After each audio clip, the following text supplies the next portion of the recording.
Thank you very much for taking the time today to join this webinar and for the Chamber for putting it on. Today I'm going to talk about the hidden total cost of ownership in digital marketing. Now, for me, this is a little bit of a kind of taboo topic almost. It's not so much a taboo topic, it's just that you don't hear it being talked about very often. And I see it every single day in my work. And to be honest, it's frustrating because I see all these things happen in digital marketing, and it's either people don't really know what they're doing, or agencies are charging stuff that for stuff that they shouldn't really be doing because they don't have the right knowledge, and it's costing businesses like yours revenue. So today I'm going to give you lots of examples of things that you can think about to lower your total cost of ownership going forward in digital marketing. I'm going to talk about the cheap website that ended up costing $300,000 to $400,000, and I'm going to talk about spending $125,000 in Google Ads and not really having anything to show for it, or not having the confidence in the data. And with that being said, I've got a full appreciation of done is better than perfect. So I'm in a product launch mastermind group in the States, and they've got this saying that scrappy is the new done. You know, scrappy is better than perfect because it gets things done. Now, that's okay if you're doing a minimum viable product for something and you're testing stuff, but if you don't know what perfect digital marketing is, you don't know what gaps there are. And you know, it's never going to be perfect, but it's about knowing what compromises you're making. And so today we're going to last for about an hour doing the slides. There should be plenty of time for Q&A. We might finish up a little bit early, before 90 minutes. Try and make it interactive with the chat. I might not see everything that comes through because I'll be focusing on the talk, but we'll definitely get to the end, if not having a stop in between. So I'm just going to try, let's see. No, I won't do that just now. Yeah, let's just try a quick poll, just so I can get a feel for what kind of role you're in your business. So if you can just take a couple of seconds to try and answer this quickly, should pop up on your screen. There's just a few choices, and it's just so I've got a better understanding of who I'm speaking to today, whether you're a business owner, whether you're part of an internal marketing team, or whether you're, you know, just here out of interest or some other role. That'd be great if you can just answer that question if you see it coming up. Cool. There's a few business owners. There's no business owners doing digital marketing, which is quite unusual here. But it all depends on the size of the role. So that's all good. So there's one doing digital marketing as well. So cool. Now there is a little bit of a delay with chat, so if I'm filling in the gaps, that's why. So let's close that poll just now. And there's another role there as well, which I'm curious about. But so today I'll go through lots of examples. And listen, I keep what I call a swipe file of things I see in digital marketing, and it's bad examples of things done badly. And it's about 70 to 80 pages now, and I see the same things time and time again. So, and that's what today is all about. I see my role as helping. My passion really is helping people with digital marketing. So, and this is kind of what it's about. Many businesses are burning money with their digital marketing now, or they're wasting money with their digital marketing. Now, that comes in many forms, and I'll talk about examples today. But sometimes this isn't visible for you because maybe you don't have the depth of experience, or maybe you're just looking at that beautiful looking website, but you don't really know if that beautiful looking website is optimized just by looking at it. You don't know if the analytics is there unless you're looking at it. And we can sometimes tell these things within minutes of looking at a site, or within minutes of looking at a Google Ads account. And I'll give you examples. It doesn't have to be money. It can be time. So I was lucky enough to go overseas for 6 weeks recently for a family wedding and to visit family and friends. Now, a few issues on that trip, but that's a long story. But when I go away, I always have an auto reply on my email to say, listen, if you're an existing customer and there's something urgent, just send me a text. We'll get back to you as quickly as possible. And in the first week, there was about 3 calls and 3 texts, and they were all about things that should have been really easily solved internally. vast majority of them about logins to various aspects of their digital ecosystem. And ironically, one of them was to get logins to an ads account with someone I used to work with to give to an ad agency, and they hadn't replied to our proposal. By that point, they went through 3 different marketing managers, different general manager, and they hadn't implemented half the stuff that we'd said in our digital marketing review from 2 years ago. And so that cost in time, it starts with a simple logins thing, but that lack of consistency and inputs and different observations, different people's opinions and lack of action has cost them time. The other one was for a very simple domain name setting change, and they should have had that login details already because we've already passed over to them. Again, staff turnover was a bit of an influence on that one. But the first example had actually paid us about 10 hours to actually sort out the logins because they were so messy, and they still didn't pick up on it. So even that contributes to your total cost of ownership because you're not building up that knowledge base correctly internally. And despite running an agency, it's good to be cost effective. Now, in this talk, you might think that some of the stuff I say is being negative. Now, it's not negative, it's realistic. I spent many years beating around the bush when it comes to digital marketing, being nice and things, but really I want to help you in going forward. So this is stuff I see literally day in, day out. It's not just a few examples I've picked over 10 years of digital marketing. So total cost of ownership, some of you will know this, but just to recap, it's not about the sticker price. It's not about how much you pay for your website or how much you pay to get your Google Ads managed. It's about the total cost of ownership of that project going forward. Now, it doesn't have to be a project. It doesn't have to be a big strategy. It could just be your day-to-day marketing. And it's about not looking at a cost. It's about looking at your marketing as an investment and making it a profit center rather than a money drain, a money sink. So, but we'll cover things like websites, Google Ads, SEO, and Facebook, and we'll talk about analytics as well. Just briefly, this is what can happen when you get a lower total cost of ownership. So we did a new website with Land Search and Rescue. We consolidated a number of websites.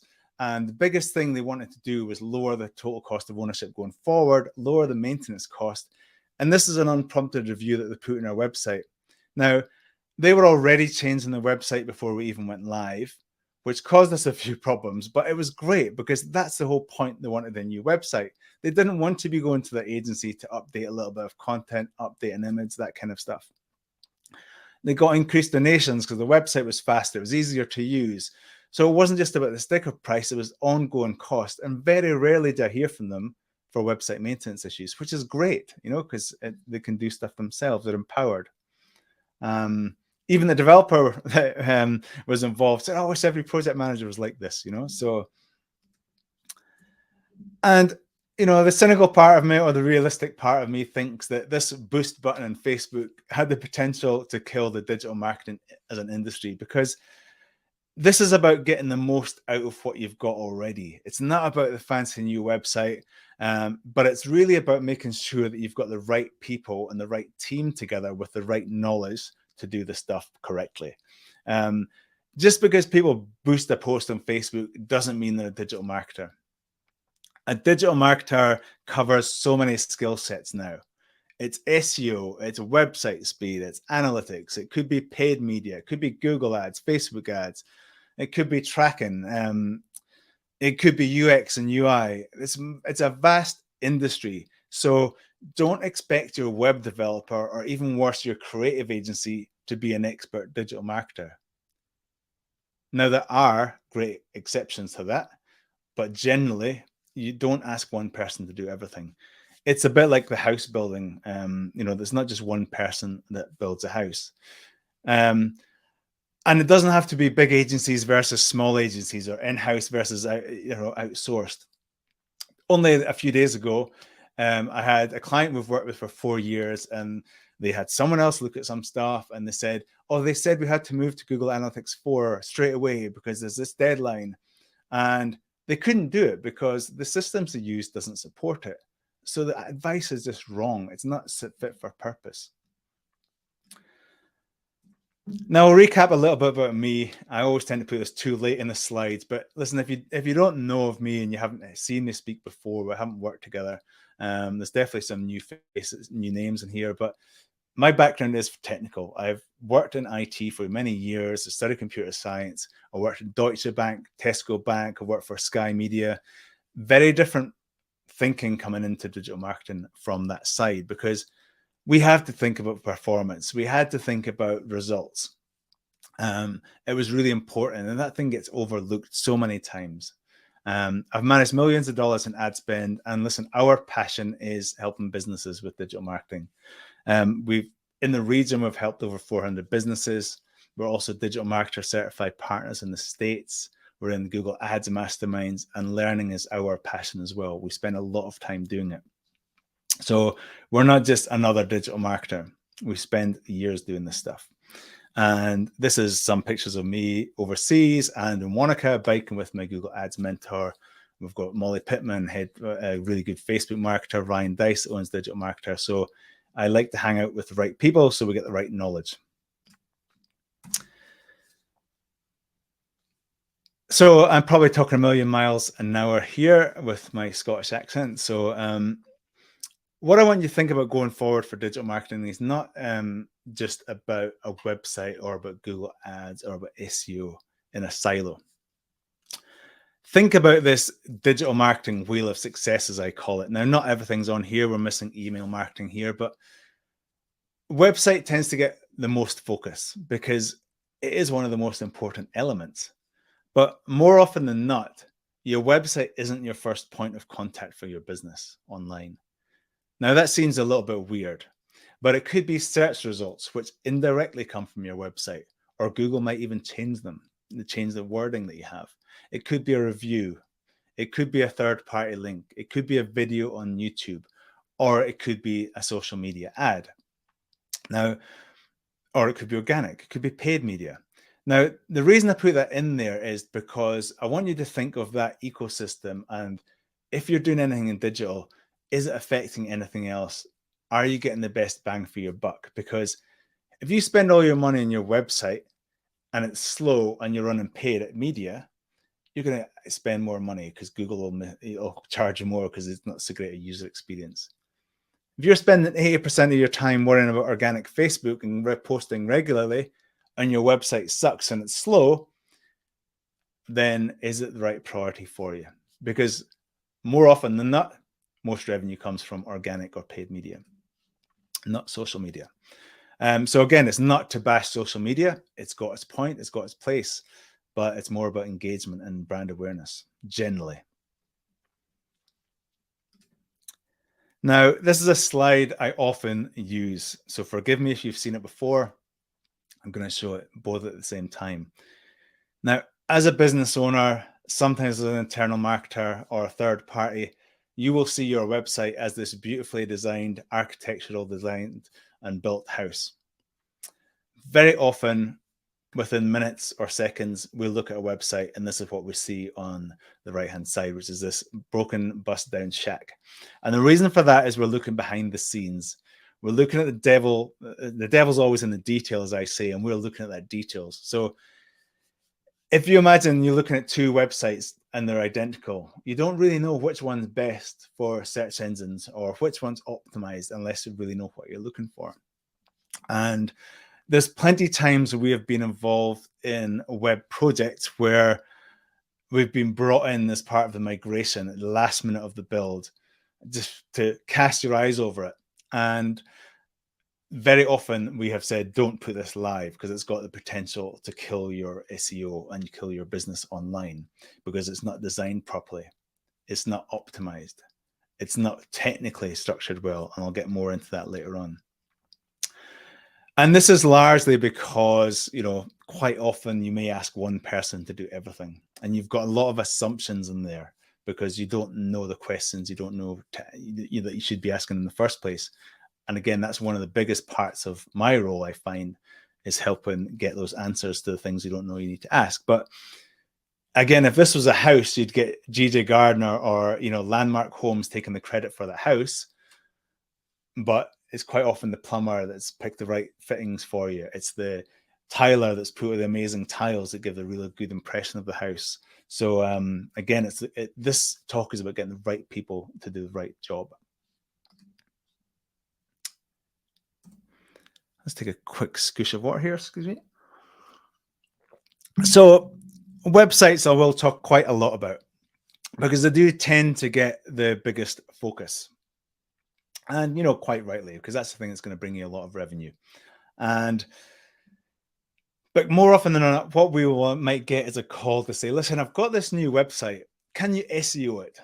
Which, depending how that word, it kind of implies how much someone knows about it. But things like search engine optimization starts before the website's even built. It's the structure of the website. If you build a house and you realize your kitchen's too small because it's busy at the party, when you have your housewarming, it's very expensive to fix that kitchen and make it bigger at the end. It's the same with websites. SEO doesn't get done right at the end. Ideally, it's during that process. It's right at the start and it's checked throughout. And because this is the kind of thing that can impact your website, having loads of functionality on it that's not really needed and just makes it slower, or the design of this technical structure above the website in the background isn't optimal, which we'll talk about. And it brings me to the example of this cheap website. So this is a real example which really demonstrates total cost of ownership. We worked with someone in the very early days of doing digital marketing. So about 9 years ago, once I transitioned out of the development side and the technical architect side of it. And there was someone that was very cynical. We met at the Queenstown Chamber of Commerce event, and they said, "Oh, we don't really need a new website." And I said, "Well, your current one's not getting found." And with a bit of digging around, we realized that his website was built by a friend. He gave him a bottle of wine. It was done in a couple of evenings. So let's just say it was quite a nice bottle of wine, $45. And I said, "Well, that's great, but you just said your website's not getting found. So what's the impact of that on your business?" And so I looked up the average cost of, it was a car repair. And I said, well, in the States, it was $200. Now, all these numbers I think are quite they're quite reduced, quite pessimistic, I guess, because I reckon most times I go to the garage, it's a lot more expensive than that. So, so I thought, well, we put a new website live for him, and he was slammed. He had about 7 days lead time in bookings. He hadn't had that before. We thought we were going to do advertising. He didn't want to do it because he was so busy. So if he took one job a week that he had lost because this website couldn't be found and went to some competitor, and you multiply that out over 52 weeks and 4 years of the website went live, it looked like it was about $50,000, $40,000, $50,000. If you got 5 bookings a week, now bear in mind, 5 bookings is a lot more than 7 days lead time, but this is being quite conservative. It led to, over that 4 years, and you multiplied it out, it was about $317,000 in potential lost revenue. And that's being conservative. So this cheap website was probably one of the most expensive business decisions he'd actually made, because it lost him a crap ton of revenue, for want of a better term. And we see this all the time. Everyone's a digital marketer. You walk around the street and you get flooded by them, but are they really doing the right thing? Are they qualified to do it? Do they really know the details of it? And there's nothing wrong with cheap websites, but we see this in $1,000 websites. We see it in 6-figure website projects. And I'm not kidding. I'll have a couple of examples later on. So again, there's nothing wrong with doing a cheap website, but just know what you might be missing out on, because not everyone's got all the revenue, particularly if you're starting out. You've got to pick your battles. So sometimes it is better done than perfect, as long as you know what you're compromising on. As another example that just cropped into my head is, we got a call years ago from someone that said, "Can you help us with our website? We're just going to put this new website live, but we need someone to do SEO. It's not getting found." And I said a bit of backstory. I found out a bit more about the website. He had paid $100 for someone in India to do it, and it wasn't visible. So it was a complete waste of money. I said it would cost us more to look into it. It was such a poor website, and you needed a new one, but it was a waste of money. We saw this with a creative agency just a few months ago, and they launched a new website in a market that only had a few competing products. It should have been visible from day one. It took 7 weeks to make it even visible with Google because they hadn't done the fundamentals of what they should have done when the website was launched. And again, that's a creative agency doing digital marketing. So I'm not bashing creative agencies, but they all want digital marketing revenue. I've never taken revenue to design a brochure because it would look like crap. So yeah, I'm just trying to make you to think about, don't think about your website as the primary thing. Really think about what you're trying to achieve, because that's going to lower your total cost of ownership for whatever solution you pick. If you came to me and said, I need a new website, or I say more importantly, if you went to a creative agency or a developer and said you need a new website, they'd say, cool, sweet, we'll quote you for a new website. And that's what you'll get. If you come to us and say Google Ads, you want some Google Ads running, I'll say, well, what are you trying to achieve with that Google Ads? Why do you think you want Google Ads to be running? Have you tried it before? What's your experiences? Is it the right platform for you? Quite often it is, but we'd still be asking that questions. I'd say, how fast is your website? Okay, your website's really slow, so can we optimize that first or while we do that? Because all of these bits of scaffolding tie together, and they all accumulate to give you better returns and lower that total cost of ownership. I've even had a pop-up on my phone before from a Facebook ad saying, are you really sure you want to load this site because it's taken a long time to load? Only the other week we had someone say, oh, can you run Google Ads? And I said, yes, but your website takes 30 seconds to load. That's not ideal.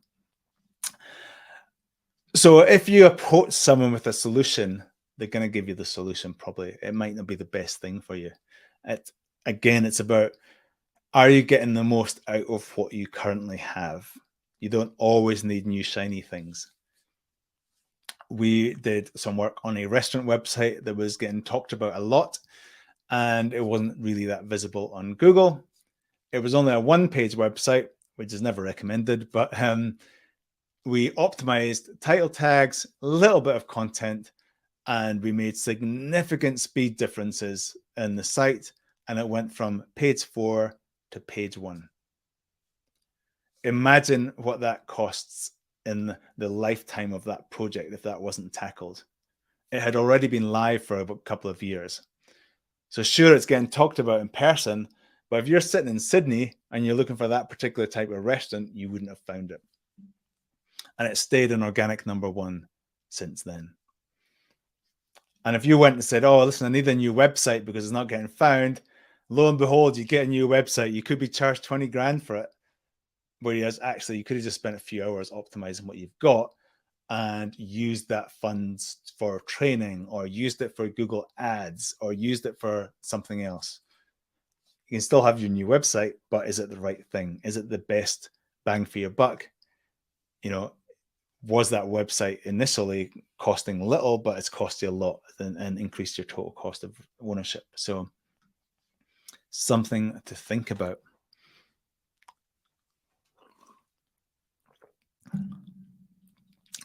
So based on that, you've probably all seen websites. Now it's usual to say, oh, I like that website. I wonder who built that. I very often wish we could put a footer on websites and say, fixed by Fully Charged Media. Now that might seem a little bit bigging us up, and I'm not usually doing that. I don't usually like doing that, but the reality is we've been involved in dozens of sites and we have stopped them going live because they have been so slow. The designer has used search engine optimization elements for design purposes, which is very, very common. And it means that your site is not going to be optimized as much as it could be. So if you just judge a website by the footer, you're not necessarily judging it by the right credentials. So just be aware of that. I'll come to website briefs in a second, but again, if you go and look at Landmark Home, sure, Landmark built the house, but if you like the taps, which could be your equivalent of your Google Ads campaign, it's the plumber that probably picked them, maybe, if you like the tiles that came from the tile shop, not necessarily from Landmark directly.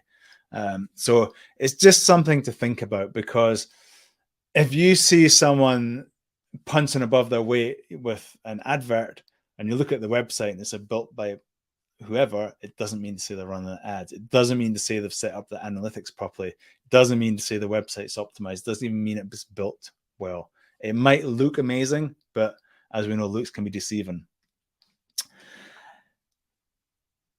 So another consideration for websites is which platform it is on. And this can make a significant impact on your total cost of ownership of that website. Now, strictly speaking, if you're a business owner or even an internal marketer or whatever, you shouldn't really have to care which platform it's on, because at the end of the day, all it does is serve content to a browser. Any platform can be optimized. You've got certain control over other platforms, but the biggest thing about the total cost of ownership and how that comes into it is if you're picking your battles and you're maybe early days startup and you don't have a lot of funds, and you've built a website using Wix, or you've used Weebly or Squarespace, nothing wrong with those platforms. But more often than not, if websites are built using those platforms, it means that the website's almost like a commodity.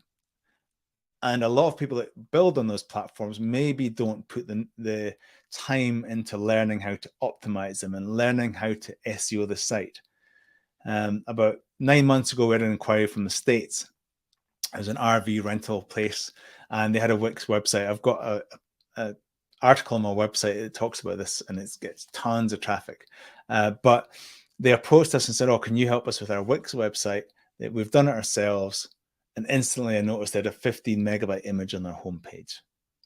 But they ticked the box of the website. They got their website live, and that's the downsides of that. Plenty of businesses making tons of money using Wix, Squarespace, and sites like that. So it's not against them either. If you use WordPress, for example, I've seen WordPress websites that have been built by agencies and developers that have been really customized. So it means it's very hard to change the layout of them, and it needs a rebuild. And you don't necessarily realize that till it gets delivered. And it was built on a platform behind WordPress that was very unknown. So it lowers the pool of people that can maintain that website. So if you get stuck on a platform that's very unique and bespoke, there may be a reason for that, for operational, and that's okay. But it really lowers your pool of people that can maintain it, which impacts your total cost of ownership, if that makes sense. If you've got any questions about any of this stuff, please put it in the chat or put it in the Q&A, and I'll come to it later. It'd be great to get some interaction there. Now, the other thing about platforms I was going to speak about was, I've talked about WordPress, the differences, and the volume of people that can use them. That's the main thing.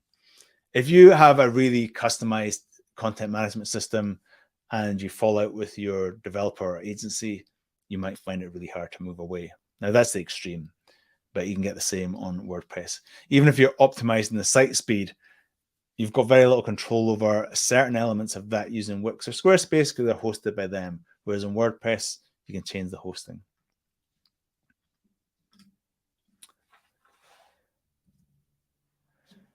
So I want to talk about speed. Speed is everything when it comes to online for Google now. I was just reading this week about a study that came out with a new measurement on Google, and they were saying if particular measurements increased by 100 milliseconds, the conversion rate on this company's website went up 1.8%. 100 milliseconds. Does anyone on this, I'm sure some of you will, but does anyone on this call know what this is a screenshot of before I jump into it? If you do, punch it in the chat there. If you've got any guesses, if you don't know what it is, punch it in the chat and we'll see what you come up with.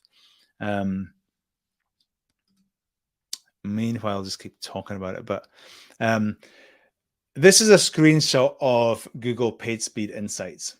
And it's a good indicator of issues with your website, particularly around speed.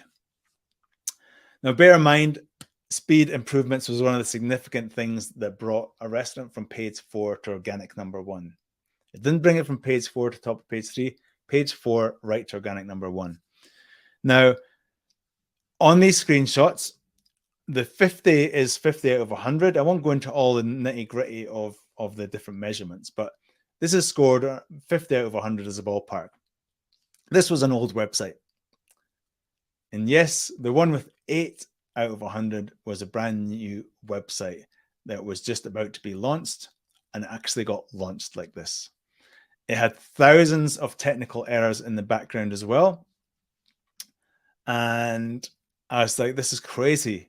You know, I mean, even here, time to interactive is 11 seconds compared to 2.6 seconds. The site looked amazing, but I'll tell you the kicker. This was probably a $100,000 website project, which was built by the same developers as the first site. It was about to be launched with no data and analytics, and they had a lot of e-commerce going on and had thousands of technical errors in the background. It was crazy. And really bizarrely, we got stopped working on the project. And I think it was just because the truth kind of hurt a few people, and which was a shame because it's such a significant project and it brings so much revenue to them. This is the kind of stuff you don't want to end up with. And I see it day in, day out. We also had another example where a developer was pulling images from a booking system. And when the website was about to go live, I said, these images are huge. Just ask the developers if you can pull a small version of the image back. And I said, oh, yeah, that's easy. I'm like, well, why didn't you think of that in the first place? It's all about performance, because that new website, total cost of ownership, if it's got big images and it's slow, is huge because you won't rank so well. User experience won't be so good. And your cost of advertising will increase because the user experience isn't as good. Now, Google won't tell you how much that increases by, but it's definitely a factor into the cost per click.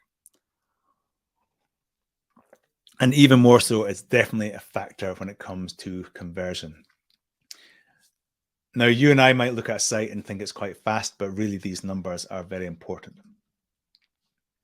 And this is what happens when it goes right. This is a site that we were involved in and we built, and very high page speed scores. Now, they don't have to be that high, but it's a very good market. So just based on this as well is a few examples I see, which I think is quite crazy, is I was going to run a workshop for someone and it was going through the issues on the website and how to improve them. And they wanted to take their web developer along, which is fine by me. But you've got to think, like, isn't it a bit madness that they've paid a website developer to build their site, then they pay them to come to a workshop to learn how the mistakes they did, and then they're going to pay them again to fix the mistakes, you know? And it just doesn't make sense to me. You'd never pay a builder to go on a how to build a house site after they built your house. So yeah, it doesn't make sense to me, but that's what happens. So if you think about websites, if you are embarking on a website brief, just think again, do you have the right team in place? It doesn't just have to be one person. We've worked on many websites along with creative agencies. We've given feedback, but think about the brief and don't make too many assumptions. It's going to be biased, but get a good digital marketer involved, because your search engine optimization starts at the start, not at the end. Now, you'd never write, oh, please, in this new website, can you please drop my rankings from organic page 1 to page 6, please? That's another real example. Beautiful looking new website went live, again, from a creative agency. We got involved at the last minute for the migration. They did the migration before we had input into it. And the two keywords that business relied on for most of their revenue dropped to paid 6. It's crazy. It was an expensive website, probably at 30K. And the only thing that saved the revenue was we were running Google Ads at the time. And it took about 6-7 weeks for it to come back. And I was telling the developer what to do, which is crazy. You'd never write, can you make it slower than an existing website, please? That'd be really good. No, you wouldn't. But don't assume that your web developer is going to make your site fast either. Because the more functionality you have in there, or the bigger the images, or if they just don't understand how to do it, or if they're on a bad host that's $5 a month, there's a good chance it's not going to be as fast as it could be. You wouldn't write, can it have thousands of technical errors in it, please, like the 6-figure website project that I talked about. Or can you make it worse technically than an existing one? This is a tricky one, because unless you know what you're looking at and you're looking at the code, you wouldn't know how to see this. But this is a very common example where developers use search engine optimization and things like headers for design reasons. And it's just wrong because it's not going to be optimized. Only recently we had a site that had literally taken 18 months to 2 years as a project. And when we cast our eyes over it, it was an advertising customer. We said, do not put this live because it's way worse than your existing one. They've used headers for main bodies of text. That's not what they're designed to do. They used it for design reasons. The first header on the page is the phone number. It doesn't mention their main product. It's terrible. Yeah, and it happens day in, day out. You wouldn't say, can you remove analytics and tracking from the website, please? Because that's important. We'll talk more about that. Or you wouldn't ask them to use a platform no one else uses, or that you can't maintain it internally. Now, if you don't want to maintain stuff internally, that's obviously fine, because not everyone has the time, not everyone's got the interest, but you want to have that choice open to you going forward. And you also wouldn't say, don't bother with proper search engine optimization. A lot of people will say, I've done some SEO, but quite often I'll look at the simple stuff and it hasn't been done. Or they think of SEO as title tags or meta descriptions. Now that's an important part of it, but if the site's really slow, that's huge for SEO. I just realized that rhymes quite well as well. So the list goes on. Again, I've got about 80 pages of examples I might publish sometime with screenshots and things like that. So again, so this is just really about, if you're thinking about websites, think about, are you getting the most bang for your buck? Do you really need a brand new one? Or if you're embarking on a website project, get the right people involved, make sure it's optimal, it's optimized, it's going to work well for you. Cool. If anyone's got any questions at this point, please just throw them in the Q&A. Don't be shy. Otherwise, I'll make them up. No, I'm only joking, but I won't make them up. But now I want to talk about Google Ads. Now, we do a lot of Google Ads. All right, it's one of our specialities if I had to pick one. And we're very passionate about the platform. We're not passionate about what Google's doing with it sometimes, but it is what it is. It's always evolving. And it's one of those platforms that very often people are burning money on. And again, unfortunately, it doesn't matter who's running it, whether it's internal and agency. There's lots of good internal people. There's lots of bad agencies and good agencies. So I'll give you some examples here as well. But what's for those cold callers too? If you're getting a cold call about Google Ads and you pick them, you know, there's a very good chance they're going to be a pile them high ads agency that has, you know, 200 accounts per account strategist. And I'll give you an example of that later on without naming names. And everything I say about Google Ads applies to Facebook as well. So the thing about these platforms is they make it very easy to get an ad up and running, but they don't make it very easy to know the platform and do it well. It takes a lot of time. It's not to scare you off experimenting with it by any means. But again, it's about knowing the gaps and what compromises are being made. And always remember that Google Ads drives qualified visitors to your website. but only if it's built well, it's structured well, and the targeting is well, and the platform's being used properly. It's still up to your website to convert that traffic or visitors, which is a nicer name for traffic. But unless you're landing on a customized landing page, which a lot of businesses don't have. But if you're not using the platform well, that's when you start to burn money. And Google won't tell you you're burning money. They'll happily take your money. But the structure, the knowledge, and the use of all the platform features is everything. There's sometimes one campaign to a customer will end up being split into 5 different campaigns from our perspective, because Google Ads isn't just search, it's video, it's display on banners, it's remarketing, there's discovery ads, there's shopping ads, there's all sorts of different types of campaigns you can run. And equally, you can actually spend too little money on Google Ads so you don't get the right data, or it minimizes our creativity of what campaigns to run.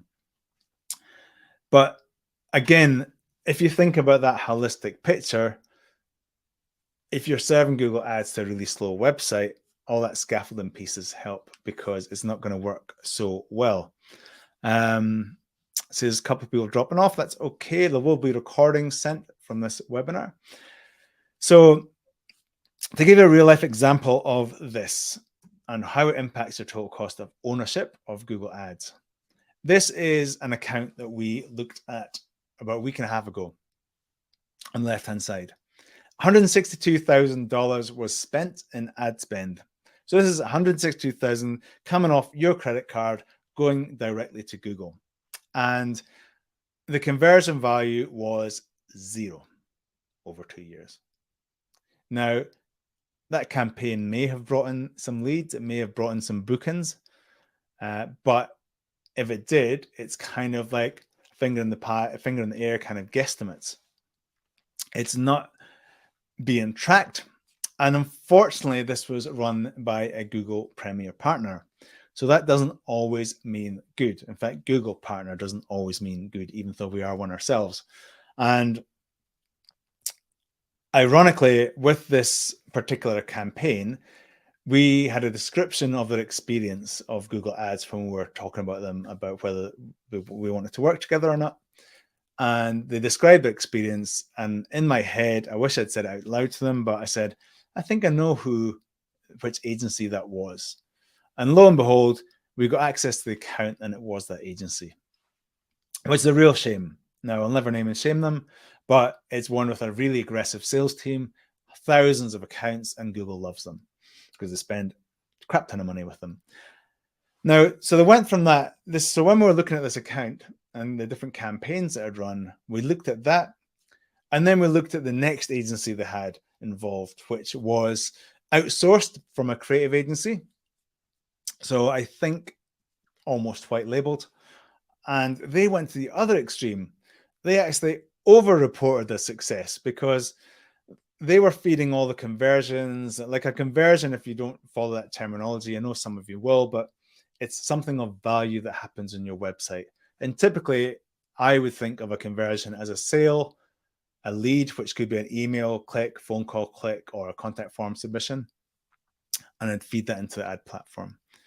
Now, this other example I'll get to, but they went from no reporting to over reporting. So imagine if you're booking accommodation as an example, you might have 5 different booking steps. You'd do availability check, you'd pick your room, you'd pick your dates, and then you'd put in your credit card details, you'd pay. And it's not until that point that you've actually done the transaction.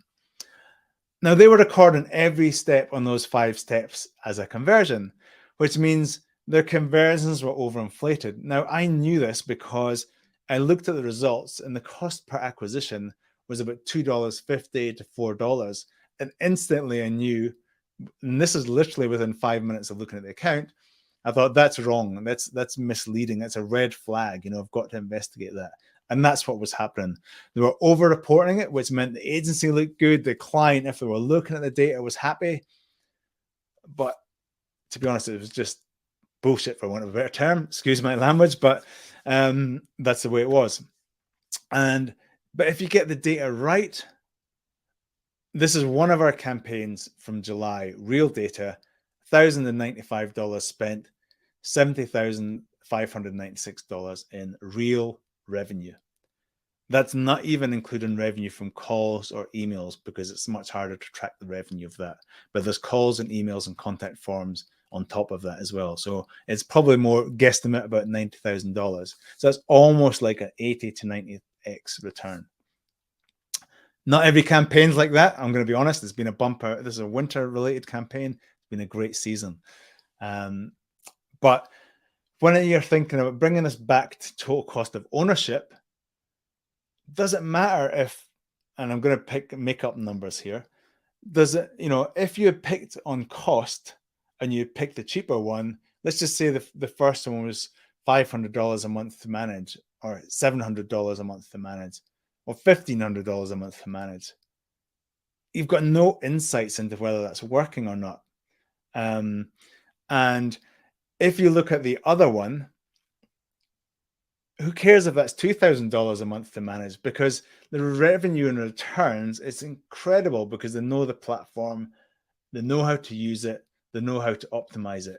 So again, this is a really good test, Google Ads, whether you think of marketing as a cost or an investment, because the total cost of ownership of that successful campaign is significantly lower. I mean, we could have charged $20,000 to manage that almost, we wouldn't, but you've just got to think, not comparing just the sticker price.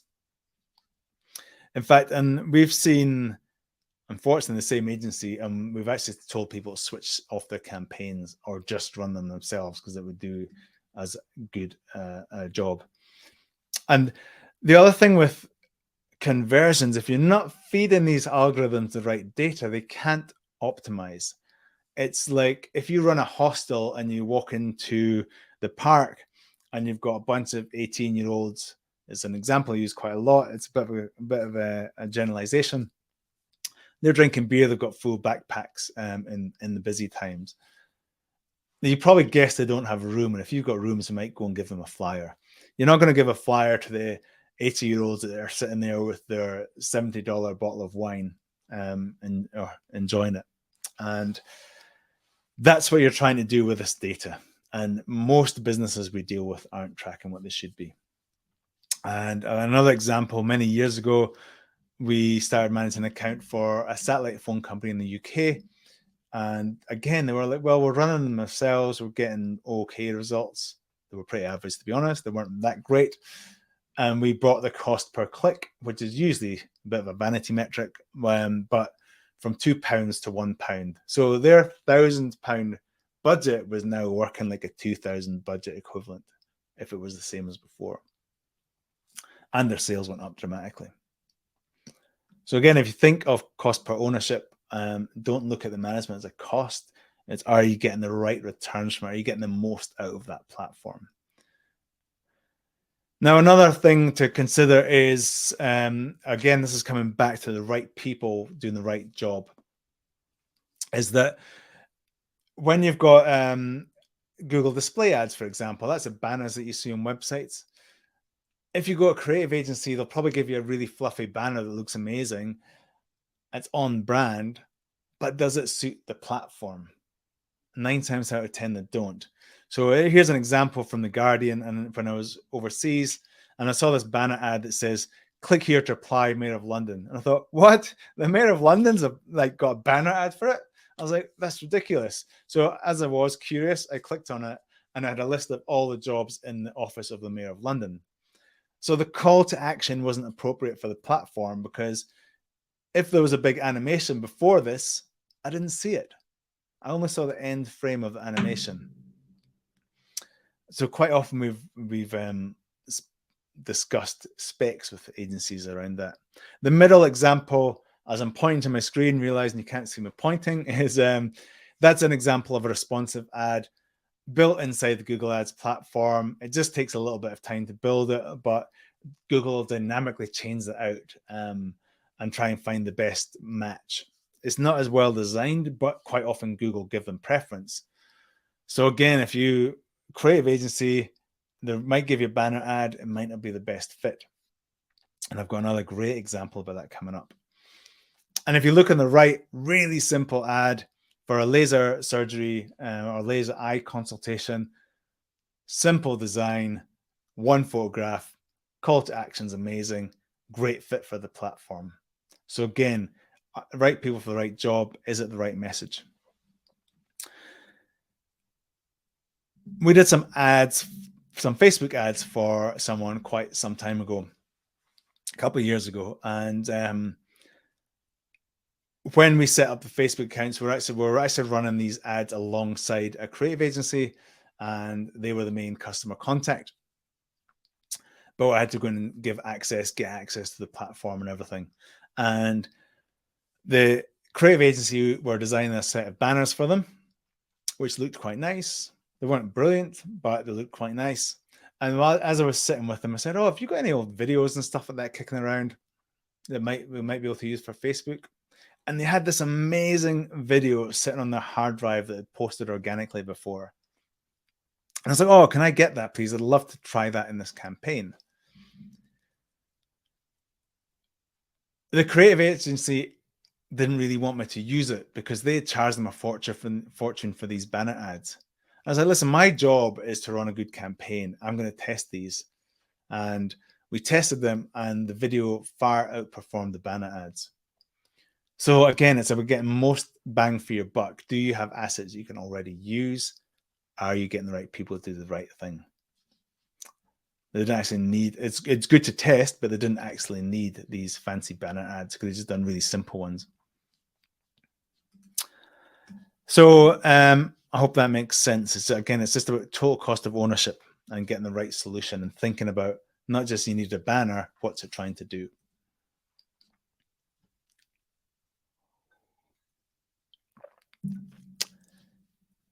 Okay, so I'm going to talk about social media very briefly here. Now, the reason I am not going to go into great detail about it is because a lot of the stuff I've said about Google advertising applies to social media advertising as well.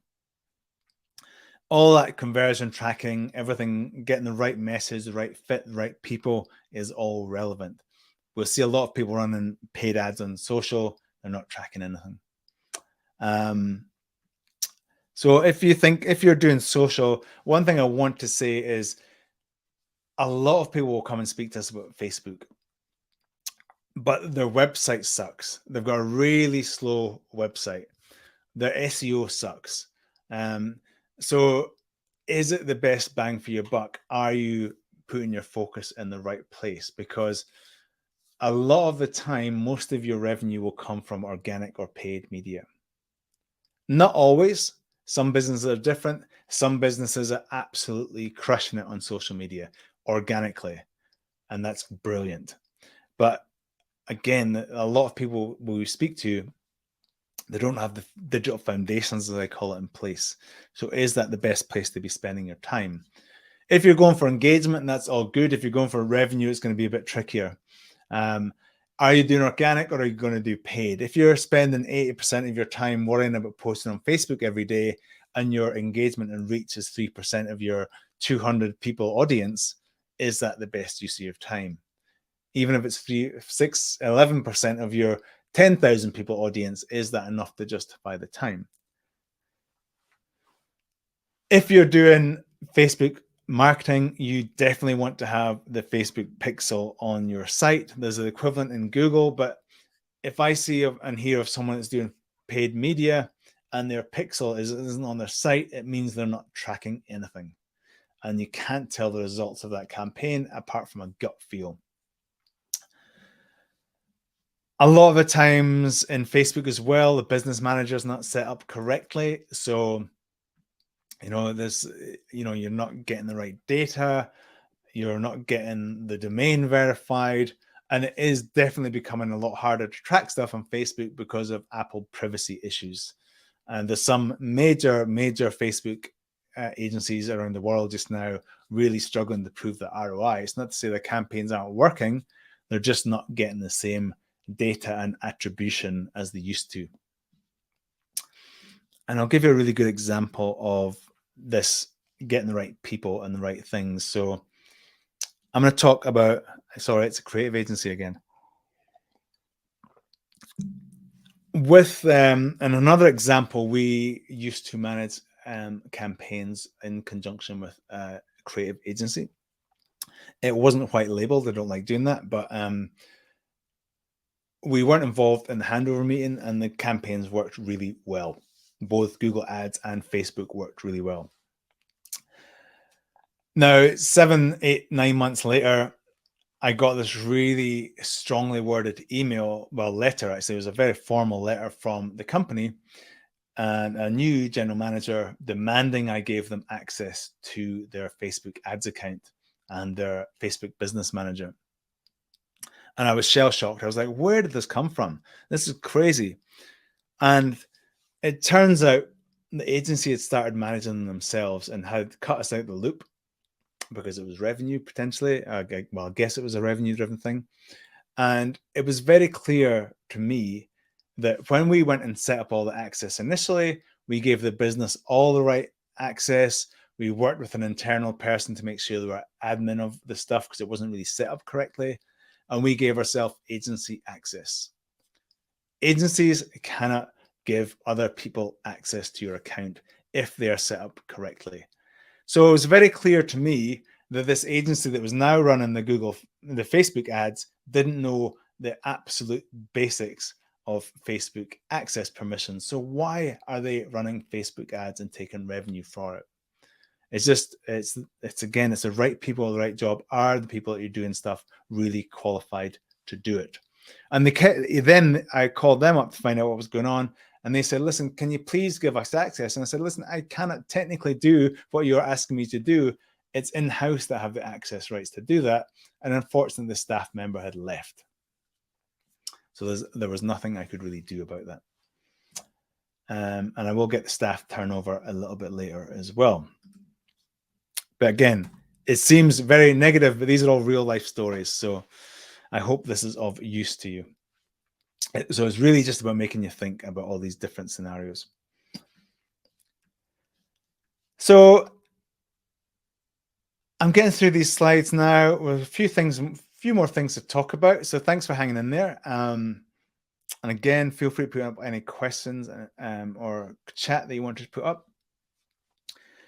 I'm going to talk about analytics and data now. This is, again, a real passion point of mine because almost all the time we deal with businesses, we have to set this up first before we do stuff because the vast majority of businesses aren't tracking what they should be tracking. They might have analytics on their site. There's a shocking amount that don't. But I always say, even if you're not going to look at this data all the time, get it set up correctly now because when you're ready to look at it, the data is going to be there. You can't go and recreate that data going backwards. And if you are not tracking stuff properly, you can't have any KPIs to measure. You can't be measuring and improving. And good analytics is good when things aren't going so well because you can actually look at the data to try and work out the story behind it, as well as being able to prove return on investment. And if you're not got the right analytics set up and you're doing paid advertising, you're increasing your total cost of ownership of that ad account because it's not going to be able to optimize for the right people. It doesn't know who's buying stuff. And when attribution is so difficult in digital marketing, that's really important. Only this week, actually, again, these aren't made up examples. This is real stuff that just happened. I was dealing with, I was looking at analytics for someone that we work with. They had someone else build a site for another of their brands, and they gave them access to analytics on our side so they could see how to set it up correctly. Why were they doing it if they didn't know how to set it up? But anyway, what they had done was they created a new organization and made them the parent organization of the analytics account. They didn't just give themselves access. They actually changed the setup that I fixed 2 years ago.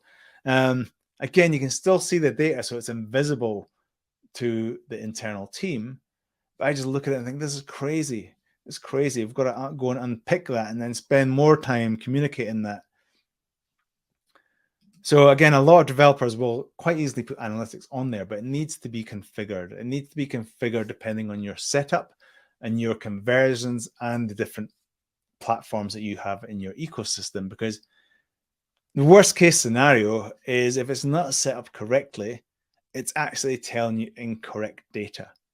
It might be attributing your sales to the wrong channel, the wrong marketing channel, because it's not configured correctly. And there's not that many people who do that well.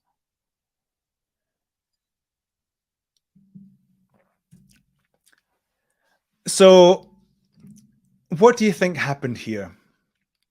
This is a screenshot from Google Analytics, and please don't be shy, put stuff in the chat. In this example, give some ideas. Come on, someone put something in the chat. There's an example of some users on a Google Analytics account. Now, what happened here is they had captured all this data and it stopped. And the day it stopped was the day the web development company put a new analytics account on their new website. There was no need to do that. The work had already been done. They just didn't know how to access it, and they said, oh, we'll create a new one, and did it anyway.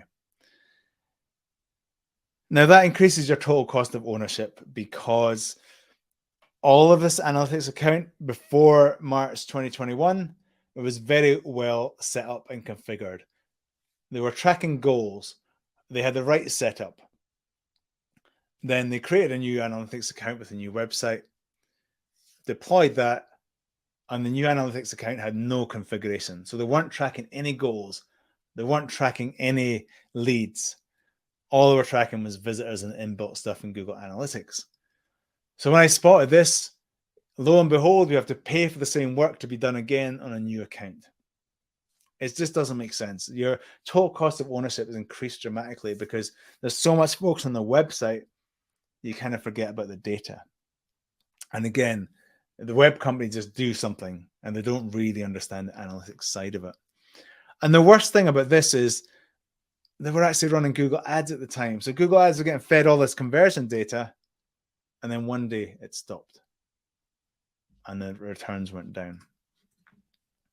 This is very common. You see no goals to be enabled for the view. It means you're not tracking anything.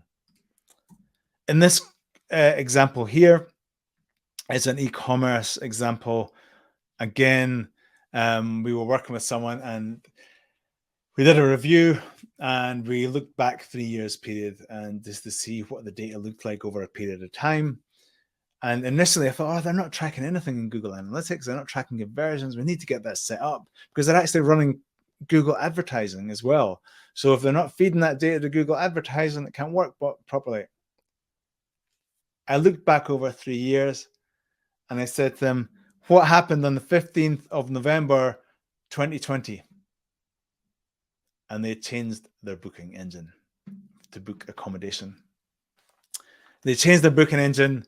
They probably had the right people doing the change in the booking engine, or it might have been their web developers, and they didn't think about data.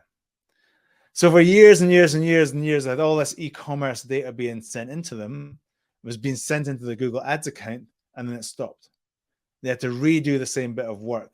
And unfortunately, the booking engine that they had left was one of the best for tracking digital marketing data. So again, it's thinking about the bigger picture and that whole wheel together. So now I will move on to the last section of this talk. We're getting near the end. We've got time for Q&A. We'll probably finish a little bit earlier if there's not much interaction. Again, this is just to try and bring everything together. It's have you got the right team in place? Are you using the right people? This is not a sales pitch by any means. Hopefully, this is just about opening your mind to what can be missing in your ecosystem and getting the most out of what you've got. It's not about having to build fancy new websites or whatever. It's about getting the right knowledge and the right expertise. My Google Ads mentor last week mentioned this book, Who Not How. I could definitely be done with this. This is more about outsourcing, but it's again getting right people doing the right things. And again, if there's someone cold calls you and they've got you the right time and they're selling Google Ads or a new website, are they the right people to do it? Now, I will talk now primarily about in-house versus agency, because when it comes to total cost of ownership, that's quite a big decision. And sometimes there's some misconceptions, I would say, around that.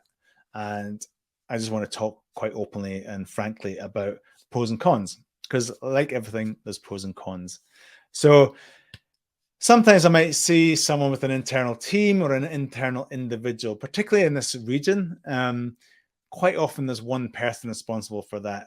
And that one person might be the same person, sales and marketing manager, that's used to going out and speaking to agents, and all of a sudden they're responsible for digital marketing. So it's perceived to be a free or a low cost option because they've got someone there. There seems to be less commitment, and it's investing internally, which on its own is completely admirable. Upskilling people is awesome. And they've already got someone that can do digital marketing. They've like seen ads before. But you've also got those overheads of insurance. You've got holidays. How many people have got teams just now that are away for 2 months? You've got turnover of staff, which is a major issue at the moment, and it's something we are exposed to a lot. Not on our side, but on the customer side. And realistically, nowadays, if you want someone that's really good at digital marketing, you're talking about 6-figure salary, to be realistic. And the staff turnover, I want to talk about quite a lot, because this is something that's top of our minds just now. Everyone is busy. It's hard to recruit. Traditionally, it doesn't matter where you're watching this webinar, if you watch after this, but in a tourism town, there's a lot of transient people. There's a lot of people coming and going. So Jimmy knows a little bit about Google My Business. He sets up Google My Business and it ticks the box. And Jimmy's gone back to the UK. He set it up under his own account. No one knows how to admin it now. Very common scenario. Or there's a scenario before where we talked about Google Ads and permissions. The company had been through 2 marketing managers in a short period of time, a new GM. They got other consultants in, and they were then going with another digital crowd. And that turnover is crazy. And they're just trying to get the right solution. They're trying to use lots of all this funding, but they're all getting competing inputs, and they still hadn't done the basics. And another example of this, when I was overseas, one of our ads accounts started, like we've got all these alerts kicking off, and there was one of the pages we landed on was broken. And the reason it was broken was because one of the people in the company had changed a web page and changed a URL, and the web agency just changed it. They didn't do a redirect, so it ended up going to a broken page on the site. Their ads were impacted during the busiest week of the season, and they didn't think about letting us know. And not only that, but the page was very optimized for SEO. It ranked very well for SEO, and they would have impacted that as well because there was no redirect on it. They didn't need to change the URL. So again, the cost of ownership of that is quite significant. When you're dealing with an agency, again, there's good and there's very bad agencies. So an agency isn't always the best solution. It depends who it is. You're picking up years of experience. They've got visibility over lots of different campaigns and budgets. They're seeing what's happening, and they know the changes in the platforms. Google Ads have got hundreds of changes every year, for example. And the last 2 years and this year are probably the biggest significant changes that's going on. Now, Google will say they've got all this machine learning and AI and all this good stuff, but we've got an unofficial Google partner group, and the examples of what Google matches your keywords with can be ridiculous. So if you're not over that, it's where you start to lose money. And the AI machine learning only works if you're feeding the right data to those platforms. So again, I picked a random number. Let's just say that costs you $35,000 a year. Could be less, could be significantly more. You've got no overheads, you've got no holidays, you've got experience if it's the right people for you. I often think this is one of the best setups, particularly for businesses in this region, because generally they're a bit smaller apart from the bigger ones. But even the bigger ones, if you've got someone internal doing, and I know some of you are internal marketers on this webinar, and that's absolutely fine. There's nothing better and more satisfying for me than working with someone internally for 4 years that keeps asking me harder questions, because it means they're learning, they're improving, the owner is investing in them, which is great. But quite often it's good to have an internal person that's savvy enough to ask the right questions so that they don't suffer from these bad projects. And they get help with it. They can give the agency or the other external team help with directions, offers, and changes, and the day-to-day management of things like social media, perhaps. And also, hopefully, I've given you enough examples to think that one team externally isn't always the best solution. It could be jack of all trades, master of none. So don't be afraid to have multiple teams involved. I can only think of 2 projects I've worked on where we've started a project and it's been like, this is the digital marketer, this is the internal marketer, this is the business owner, this is the designer, and this is the web developer. And I'll tell you, it was a dream to work on. Their results were through the roof, their website, all the feedback was taken into consideration from all different parties. Very rarely happens. So trying to wrap this up, and thank you for staying on with this and my fast talking, because I always try to cram as much as I can into these talks. So apologies if it's a little bit of a fire hose of information. As long as you've picked a few nuggets, that's great for me. But the big things really is there's actually 6 things in here, so I should change that. But try and have a bit of a plan. It doesn't have to be a big fancy strategy that's written out in some fancy document, but try and have a bit of a plan of attack and identify the gaps that you've got in your ecosystem. Now, you might not know what they are. Maybe get some help. We can help you with that if you want to, but even just try and sit back and spend a bit of time thinking about it. Are you looking at whole ecosystem, or are you treating everything as an individual silo? Because that way you'll build this bit of scaffolding, then you'll build another one that might not be complementary, and it'll increase your total cost of ownership. Do you treat marketing as a cost or an investment? Because if you treat it as a cost, you're going to try and find the cheapest website. You're going to try and find the cheapest person to run your Google Ads account. We'll quite openly say to people, they'll find cheaper people, but we'll openly say, do you want to see the 80 pages of examples that we see day in, day out? That's not going to give you the returns. Or if things aren't going so well, they've got enough savvy to actually be upfront, honest, and look at the stories behind the data. Don't feel you need to chase shiny objects. You don't need to be chasing the new reels or the new Google update if you're doing things properly, or the latest and greatest website feature, or I wish I could think up more examples, but don't feel you have to jump around chasing these shiny objects. You got to think, what are your priorities? Are you spending time here when it would be get more bang for your buck over here?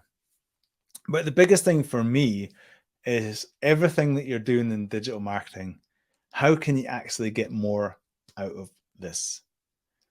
It could be as simple as having a QR code on a chairlift up the ski field. If that QR code lands on your website and there's no tracking in the middle, you don't know how many times that's been clicked on. So can you make a decision of how many people are clicking on that website later on? It's still brand awareness if they don't, but it's good to have that information. So how can you get more out of what you're doing? How you get more information? Have you got a remarketing pixel so you can remarket to them? Do you have the right team in place, whether that's internal, external? And be aware of staff turnover and the impact of that. Try and document simple things like access properly. And the impact of staff turnover, we all have to suffer with this, particularly businesses in this region at the moment. It's a big issue. But that knowledge walks out the door when they leave. There's plenty of times where we feel we know much more about a digital setup of a company than any of the internal people, because they don't know the fundamentals in place. But that's never factored into it. We're working with one business now. We did an awesome review of a number of different aspects of their digital marketing, different brands. And slowly, as other people have got involved, it's all creeping back into it again.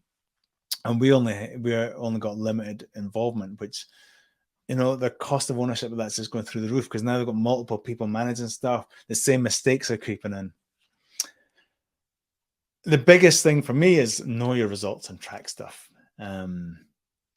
Because if you're not tracking stuff in your digital marketing, you don't know if it's working or not. get your analytics set up correctly so that you can make educated decisions and the data is correct. It's kind of like buy cheap, buy twice sometimes, it's a saying like, if I go warehouse, sometimes I think, oh, I'll save the receipts in case I have to take it back, big generalization. But sometimes if you invest in things properly, you get better results at the end, and it lowers your total cost of ownership, whether that's internal, external, or whatever. So that's pretty much me wrapped up. So I just recapping on that. I want you to think of this slide here. It's a lot better when it's animated, but these are just PDFs to keep it a bit simpler presenting. But if you see something new on Instagram and you go and chase that, you'll have ticked the box on that. But has it helped you get to that pot of gold that you want to achieve on the other side? Or is it just built a little bit of a bridge that it's not going to get you the full crossing? If you run your Google ads internally or externally, or you've got a really slow website, it's only half building that bridge. So sitting and having a bit of a plan helps you just identify those priorities and make sure that each individual thing you're doing is like scaffolding. It compounds and builds on top of each other. So if you want to have a chat, feel free to book a session on here using this Pick My Brain URL. I need to change that to be a slightly nicer term, but as a paid session for an hour, we can talk about whatever you want. But the biggest thing for me that I'd really appreciate you do is it'd be great to follow us on Facebook and connect on LinkedIn.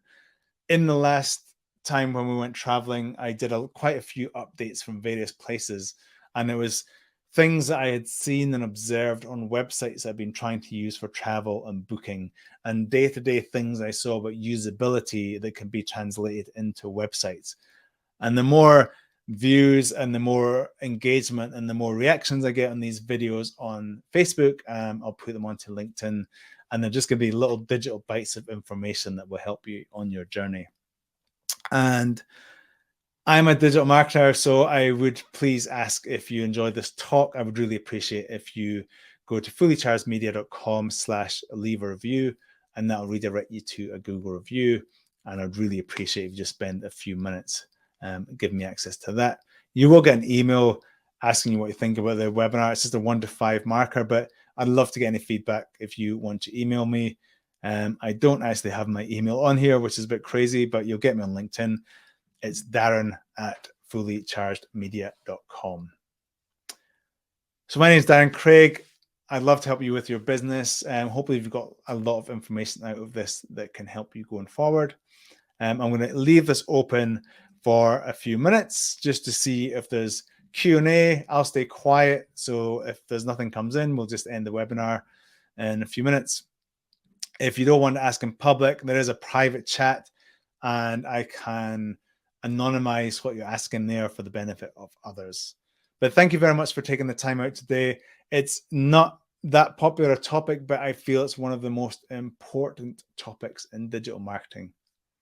If this was Facebook ads, we'd probably get 10 times as many people, but a lot of them wouldn't be addressing the fundamentals. So I really appreciate your time and taking the time out of your very busy day at the moment and listen to this. Thank you.